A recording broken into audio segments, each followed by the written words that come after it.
हाँ जी, तो फिर आज हम बात करेंगे order of arrival of European company in India. तो सबसे पहले जो मार्केट का जो फ्लो रहा करता था वो इंडिया से होते हुए अरब और फिर यूरोप की तरफ इन मार्केट का फ्लो एग्जिस्ट किया करता था, जिसकी वजह से इंडिया और यूरोप आपस में कनेक्टेड रहा करते थे। लेकिन 1453 एडी में कुस्तुनतुनिया के एंड के बाद जो यूरोप से होने वाला इंडिया का जो ट्रेड था वो ब्लॉक हो जाता है टर्की के कारण, जिसकी वजह से इंडिया का जो ओवरऑल कनेक्शन था यूरोप की तरफ वो टूट जाता है और इंडिया की जो एग्जिस्टेंस थी वो ख़त्म होने लग जाती है इंटरनेशनल लेवल पे।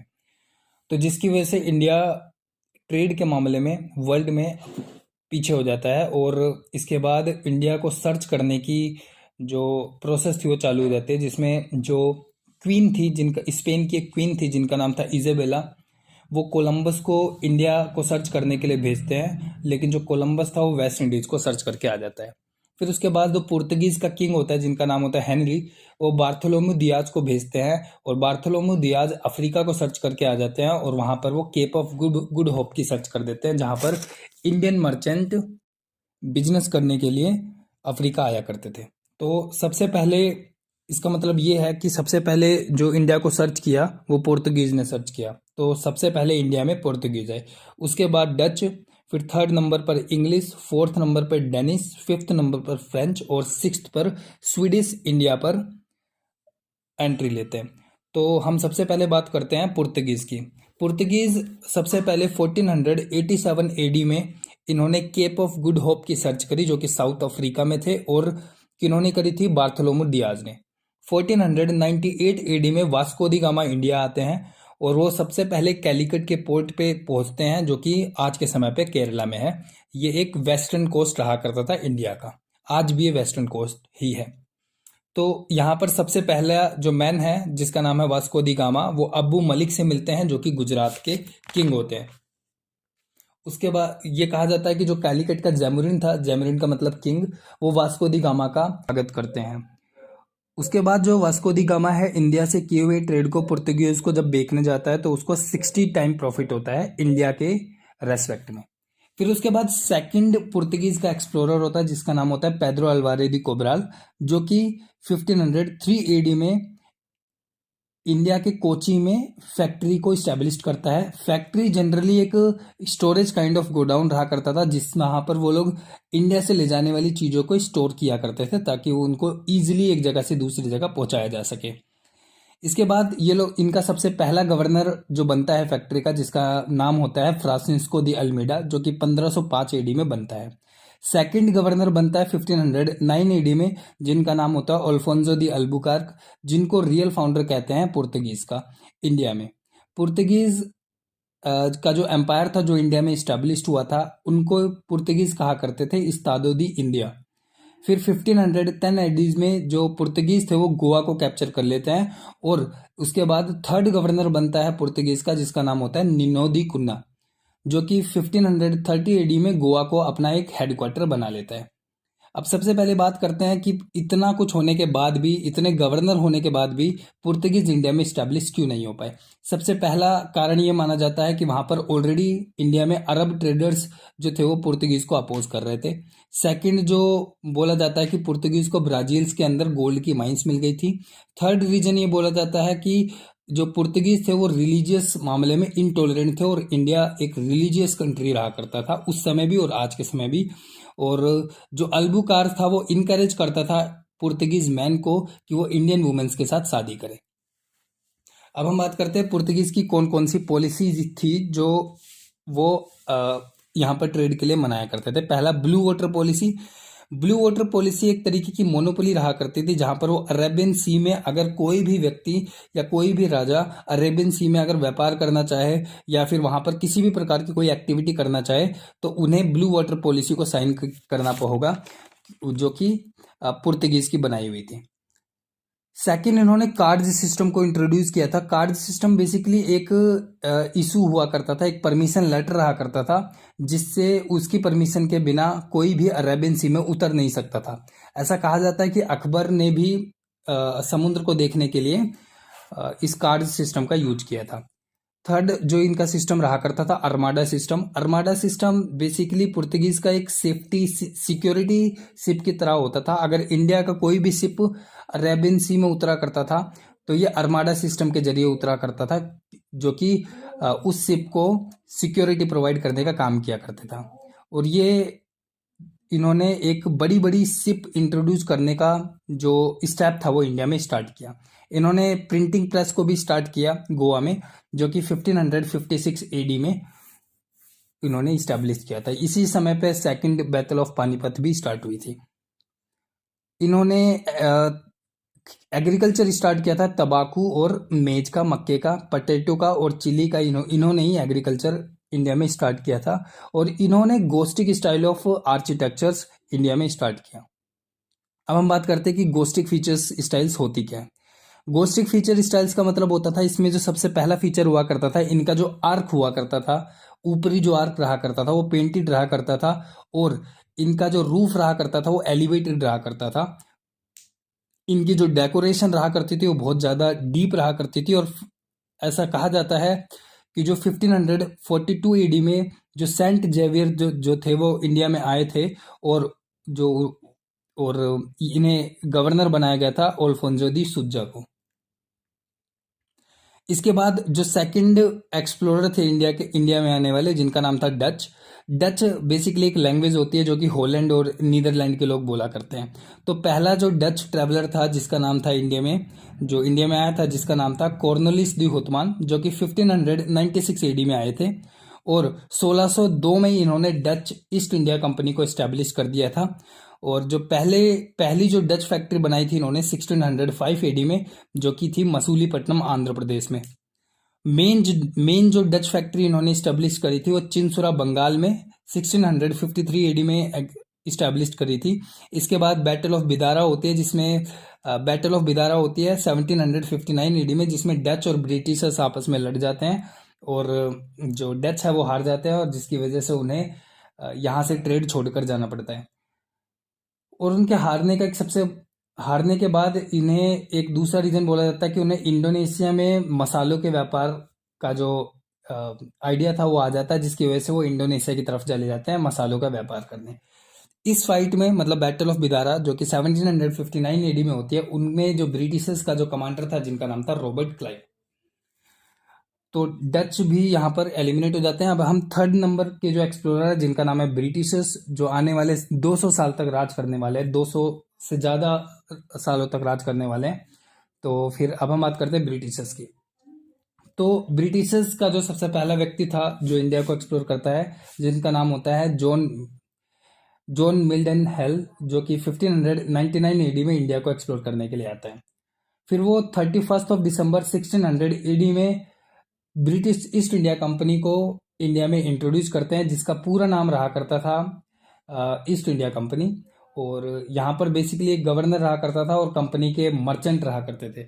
और इस कंपनी को इंट्रोड्यूस इस नाम से किया जाता था, governor and company of merchant of London trading into east Indies.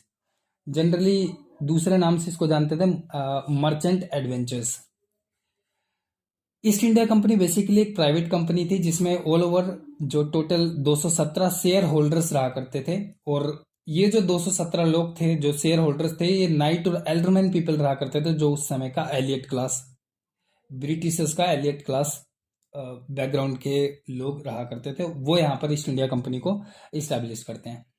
जिसके बाद जो क्वीन एलिजाबेथ है वो इनको ट्रेड मोनोपोली का अधिकार दे देती है 15 साल तक, और बाद में फिर इसे हरदम 20-20 साल के लिए एक्सटेंड करने की शुरुआत हो जाती है।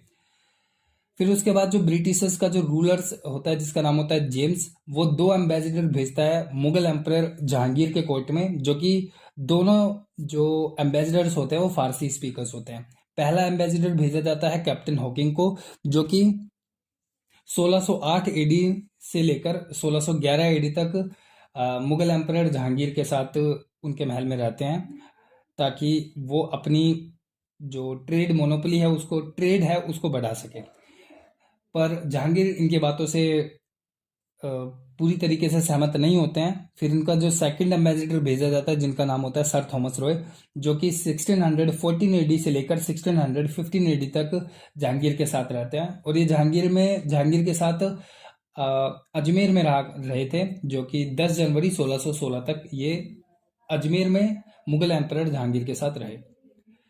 फिर ये लोग सबसे पहली फैक्ट्री स्टैब्लिश करते हैं 1608 में सूरत में, मतलब गुजरात में। और जो फाउंडर होता है इस पहली फैक्ट्री का, जिसका नाम होता है हेनरी मिडलटन। पर जो अपोजिशन है इनका, जैसे उस समय जब पुर्तगीज इस्टेब्लिश हो रहे थे उनका अपोजिशन अरब था, इसी प्रकार से अब इंग्लिश या फिर जो ब्रिटिश इस्टेब्लिश होना चाहते हैं उनका अपोजिशन अब पुर्तगीज थे। और जिसकी वजह से पुर्तगीज के जो मर्चेंट थे वो सूरत में इनकी ईस्ट इंडिया कंपनी को जो इस्टेब्लिशमेंट था उसको अपोज करने की कोशिश करते हैं। इसके बाद वो मसूलीपट्टनम में अपनी फर्स्ट फैक्ट्री को इस्टेब्लिश करते हैं, जो कि ईस्टर्न कोस्ट में एग्जिस्ट करता था। और 1611 एडी में ये अपनी फर्स्ट ईस्ट इंडिया कंपनी को इस्टेब्लिश करते हैं मसूलीपट्टनम में। ये ईस्टर्न कोस्ट में इसलिए इसको इस्टेब्लिश करते हैं क्योंकि वेस्टर्न कोस्ट में ऑलरेडी पुर्तगीज इस्टेब्लिश्ड हो रखे थे और वहां पर उन्हें अपोजिशन देखने को मिलता है। क्योंकि जिस प्रकार हमने बात करी, अरेबियन ट्रेडर्स थे वो पुर्तगीज को अपोज कर रहे थे और अब वहां पर पुर्तगीज इस्टेब्लिश्ड हो चुके हैं, तो इसकी वजह से वहां पर ब्रिटिशर्स को इस्टेब्लिश्ड होना टफ हो रहा था। जिस प्रकार हमने बात करी थी, इन्होंने अपनी सूरत में अपनी फर्स्ट फैक्ट्री इस्टेब्लिश कर दी थी, लेकिन पुर्तगीज के अपोजिशन के कारण उन्हें वो फैक्ट्री बंद करनी पड़ी, जिसकी वजह से इन्होंने मसूलीपट्टनम में अब अपनी फैक्ट्री को इस्टेब्लिश किया है, और जो कि ईस्टर्न कोस्ट में है। और 1611 एडी अब समय चल रहा है। 1632 एडी में जो गोलकुंडा के सुल्तान है वो गोल्डन फरमान इशू करते हैं और इन लोगों को, जो ब्रिटिशर्स है, उनको ट्रेड करने की परमिशन दे देते हैं। बदले में वो उनसे 500 पगोडास के कॉइन्स की डिमांड करते हैं। इसके बाद 1633 एडी में ये हरिहर उड़ीसा में अपनी फैक्ट्री को स्टैब्लिश करते हैं। उसके बाद 1639 एडी में ये चेन्नई नाम का एक विलेज है उसको परचेज कर लेते हैं और चेन्नई का नाम बदल के लोग मद्रास कर देते हैं। उसके बाद ये बोला जाता है कि जो फोर्ट सेंट जॉर्ज है जो फाउंडर है इस कंपनी के नेम का, और जो मद्रास के जो फाउंडर है उनको बोला जाता है फ्रांसिस डे। 1651 एडी में एक बहुत बड़ा इवेंट होता है जिसमें इनको बंगाल में ट्रेड करने की जो परमिशन है वो मिल जाती है। एक्चुअली क्या होता है, जो 1651 एडी में जो ग्राविडियन वांटेड है वो जो शाह सुज्जा से, बंगाल के जो उस समय गवर्नर है जिनका नाम है शाह सुज्जा, वो उनसे ट्रेड की परमिशन ले लेते हैं। और शाह सुज्जा वही है जो औरंगजेब के बेटे हैं, ठीक है। इनको, जिसकी वजह से ईस्ट इंडिया कंपनी को अब बंगाल में ट्रेड करने का भी राइट मिल जाता है और वहां पर अपनी फैक्ट्री हुगली रिवर के आसपास वो लोग इस्टेब्लिश करते हैं। इसके बाद 1661 एडी में जो पुर्तगीज की जो प्रिंसेस है जिनका नाम है कैथरीन ब्रगांजा, उनकी शादी हो जाती है ब्रिटिशर्स के जो प्रिंस है चार्ल्स। और बदले में जो कैथरीन ब्रगांजा है, मतलब पुर्तगीज है, वो पुर्तगीज जो बॉम्बे है वो डोरी में ब्रिटिशर्स को दे देते हैं। इसके बाद 1668 एडी में बॉम्बे जो है वो ब्रिटिशर्स के जो किंग है जिनका नाम है चार्ल्स, वो 10 पाउंड में ब्रिटिश ईस्ट इंडिया कंपनी को रेंट पे दे देते हैं। और जो 1698 एडी में ये 3 विलेज को परचेज कर लेते हैं ब्रिटिश ईस्ट इंडिया कंपनी। जैसे पहला जो विलेज परचेज करते हैं जिसका नाम होता है कालीकाटा, सुन्नाटी और गोविंदपुर, और वो वहाँ पर फोर्ट विलियम को इस्टेब्लिश करते हैं कलकत्ता में। और जो फाउंडर है जिनका नाम है जॉब कार्नस्टोम। फर्स्ट गवर्नर जो है वो कलकत्ता के, जिनका नाम है चार्ल्स आइज। इसके बाद 1717 एडी में जॉन सरमन की लीडरशिप में कुछ जो रिप्रेजेंटेटिव हैं वो फर्रुखशियार से मिलते हैं। फर्रुखशियार इस समय के मुगल एम्परर है 1717 एडी में। फर्रुखशियार के से मिलने आते हैं डॉक्टर हैमिल्टन और ख्वाजा सहरुदा जो कि आर्मेनिया से थे। वो फर्रुखशियार से बात करते हैं और फर्रुखशियार इनसे बात करने के बाद इनके जो ट्रेड में जो इनकी डिबेट होती है उसमें जो सबसे पहली जो डिसीजन होता है वो ये होता है कि वो मात्र 3,000 रुपये में, 3,000 रुपये के कॉस्ट में वो अब बंगाल में ट्रेड कर सकेंगे और 10,000 रुपये देने के बाद वो सूरत के पोर्ट पर अपना ट्रेड को कंडक्ट कर सकेंगे। सूरत मतलब जो गुजरात का समय है। अब ये वेस्टर्न कोस्ट में भी जो ब्रिटिश ईस्ट इंडिया कंपनी वो अपने आप को इस्टेब्लिश करना स्टार्ट कर दिया है। और जो कॉइन है वो बॉम्बे में चला करेंगे, ऑथोराइटाइज कर दिया उन्होंने ब्रिटिश ईस्ट इंडिया कंपनी के कॉइन्स को, और अब जो कंपनी है वो कलकत्ता के आसपास की ज़मीन को खरीद सकेगी। हिस्टोरियन आर्म्स कहते हैं कि ये कंपनी के लिए मैग्ना कार्टा एग्रीमेंट की तरह था। तो इसके बाद जो फोर्थ एक्सप्लोरर है जिनका नाम है Danish, British East India Company का इतना इतिहास है। उसके बाद अगर हम बात करें डेनिस वो लोग होते हैं जो डेनमार्क से आए होते हैं। 1616 एडी में Danish East India Company established होती है, और इनका जो मेन सेंटर था जिनका नाम है श्रीरामपुर बंगाल में, और 1853 एडी में ये अपने व्यापार को बेच देते हैं ब्रिटिशर्स को, और डेनमार्क की तरफ वापस चले जाते हैं। इनका इस्टेब्लिशमेंट टफ होता है जिसकी वजह से ये अपने जो व्यापार है उस व्यापार को ब्रिटिश ईस्ट इंडिया कंपनी को बेच देते हैं। तो इसके बाद जो फिफ्थ एक्सप्लोरर है जिनका नाम है फ्रेंच सबसे पहले 1664 एडी में जो इनका किंग था जिनका नाम था लुइस 14 कोलबर्ट यहाँ पर सबसे पहली फ्रेंच ईस्ट इंडिया कंपनी को एस्टेब्लिश करते हैं। सबसे पहली फैक्ट्री ये लोग 1668 एडी में सूरत में इस्टेब्लिश करते हैं। सेम इनका जो फ्लो है कंपनी के इस्टेब्लिशमेंट का वो एकदम ब्रिटिशर्स की तरह है। ब्रिटिशर्स ने भी अपनी सबसे पहली फैक्ट्री सूरत में इस्टेब्लिश करी थी, इन्होंने भी अपनी सबसे पहली फैक्ट्री 1668 एडी में सूरत में ही इस्टेब्लिश करी। और जो फाउंडर है इनका फ्रांसिस कॉर्नर, और 1669 एडी में इन्होंने अपनी फैक्ट्री को मसूलीपट्टनम में इस्टेब्लिश किया, सेम एज ब्रिटिशर्स। 1673 एडी में फोर्ट लुइस जो है वो पुडुचेरी में अपनी कंपनी को एस्टेब्लिश करते हैं, और इनका जो फाउंडर है जिनका नाम है फ्रांकोइस मार्टिन। 1674 एडी में ये जो कंपनी का जो मतलब जो नेम है वो वहाँ पर चंद्रशेखर नगर में इस्टेब्लिश करते हैं, और बंगाल में उस समय एग्जिस्ट करता है, मतलब एकदम सेम एज। सबसे पहले इन्होंने सूरत में अपनी कंपनी को इस्टेब्लिश किया, फिर मसूलीपट्टनम में, और फिर अब बंगाल में। फिर 1690 एडी से लेकर 1692 एडी में वो अपनी कंपनी को पूरी तरीके से इंडिया में इस्टेब्लिश कर देते हैं जिनका नाम होता है फ्रेंच ईस्ट इंडिया कंपनी। इसके बाद जो सिक्स्थ एक्सप्लोरर है जिनका नाम है स्वीडिश, जो कि 1731 एडी में स्वीडिश ईस्ट इंडिया कंपनी को इस्टेब्लिश कर देते हैं, और इसके बाद ये अपने कंपनी का जो ट्रेड है वो चाइना के साथ इन्होंने अपने ट्रेड को कंडक्ट करना चालू कर दिया था। तो ऑल ओवर ये 6 एक्सप्लोरर थे जो इंडिया में इस्टेब्लिश्ड हो पाए। सबसे पहले हमने बात करी यहाँ पर, एक मिनट, सबसे पहले हमने पुर्तगीज की बात करी, सेकंड पे हमने डच की बात करी, थर्ड पे हमने ब्रिटिशर्स यानी इंग्लिश स्पीकिंग्स की बात करी, फोर्थ पे हमने डेनिश की, फिफ्थ पे हमने फ्रेंच की, और सिक्स्थ पे हमने स्वीडिश की। तो ये all over order of arrival है यूरोपियन कंपनी इन इंडिया का।